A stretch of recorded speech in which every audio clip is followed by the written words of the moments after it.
ਕਰਤਾਰਪੁਰ ਸਾਹਿਬ ਲਾਂਘੇ ਦਾ ਕੰਮ ਦੋਵਾਂ ਮੁਲਕਾਂ ਦੇ ਵਿੱਚ ਜ਼ੋਰਾਂ ਸ਼ੋਰਾਂ ਨਾਲ ਚੱਲ ਰਿਹਾ ਤੇ ਕੱਲ ਪਾਕਿਸਤਾਨ ਦਾ ਡੈਲੀਗੇਸ਼ਨ ਭਾਰਤ ਪਹੁੰਚ ਰਿਹਾ ਲਾਂਘੇ ਤੇ ਮੀਟਿੰਗ ਕਰਨ ਦੇ ਲਈ। ਅਟਾਰੀ ਤੇ ਮੀਟਿੰਗ ਹੋਵੇਗੀ ਤੇ ਜਦ ਵੀ ਲਾਂਘੇ ਦੀ ਗੱਲ ਛਿੜਦੀ ਹੈ ਕ੍ਰੈਡਿਟ ਵਾਰ ਵੇਖਣ ਨੂੰ ਮਿਲਦੀ ਹੈ ਤੇ ਅੱਜ ਵੀ ਲਾਂਘੇ ਤੇ ਹਰਸਿਮਰਤ ਕੌਰ ਬਾਦਲ ਬਨਾਮ ਨਵਜੋਤ ਕੌਰ ਸਿੱਧੂ। ਹਰਸਿਮਰਤ ਕੌਰ ਬਾਦਲ ਨੇ ਦਾਅਵਾ ਕੀਤਾ ਕਿ ਲਾਂਘੇ ਤੇ ਅਕਾਲੀ ਦਲ ਦਾ ਦਬਾਅ ਕੰਮ ਆਇਆ ਤੇ ਉਧਰ ਨਵਜੋਤ ਕੌਰ ਸਿੱਧੂ ਸਵਾਲ ਪੁੱਛ ਰਹੇ ਨੇ ਕਿ ਲਾਂਘੇ ਲਈ ਅਕਾਲੀ ਦਲ ਨੇ ਕੀ ਕੀਤਾ।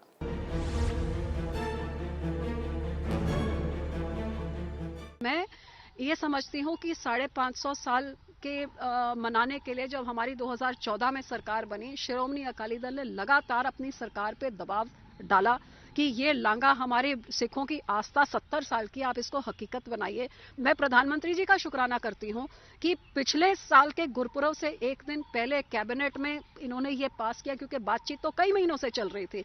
इसको पास किया, 4 दिनों के अंदर उसका शिलान्यास किया, 1 महीने के अंदर वर्क एलोकेट करके लैंड एक्विजिशन हो रही है।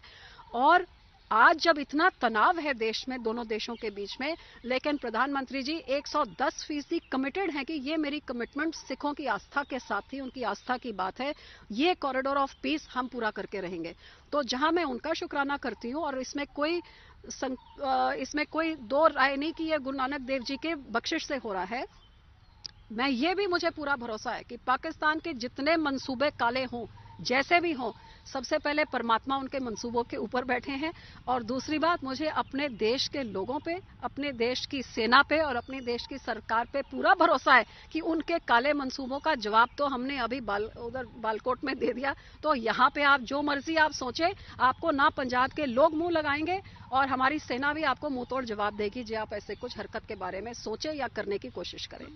देखो, जो एक निमाइना सा सिख होता है ना, तो हम सिख रिलीजन में एक ही बात लेके चलते हैं कि और मानते हैं कि अगर गुरु नानक देव जी की मर्जी थी और हमारे सिख भाईचारे की अरदास थी, उसके कारण कॉरिडोर खुला। हमने पहले ही कहा है कि हम थोड़ा सा भी इसमें अपना नाम इस्तेमाल नहीं करना कि हमारे कारण कुछ हुआ है, हम उस रेस में ही नहीं है। अगर ये लोग रेस में आना चाहते हैं तो ये जवाब दे दें कि कितनी बार ये पाकिस्तान गए, कितना कुछ वहां से लेके आए, गिफ्ट्स लेके आए, इन्होंने अपने बिजनेस प्रमोशंस किए क्रॉस द कॉरिडोर।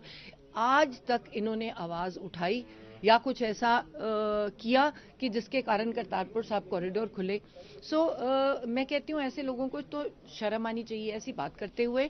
और आज के ज़माने में अगर हम बात करें, हम इतने पढ़ लिख गए हैं कि हमें समझना चाहिए कि सारी कंट्रीज और आजकल अपनी अपनी पावर लेके बैठी हैं। न्यूक्लियर पावर है किसी के पास, मतलब कौन सी लड़ाई की बात कर रहे हैं। अगर हम लड़ने की बात ही करते रहे तो हम अगर आज लड़ लो पाकिस्तान से तो क्या मिलेगा, कौन जीतेगा? कोई भी जीतेगा नहीं। आज तक पुराने एटॉमिक बॉम्ब चले हैं, उनका इफेक्ट नहीं जा सका। वो न्यूक्लियर है, हम न्यूक्लियर हैं, एक दूसरे पे न्यूक्लियर वॉर कर लोगे तो क्या मिलेगा?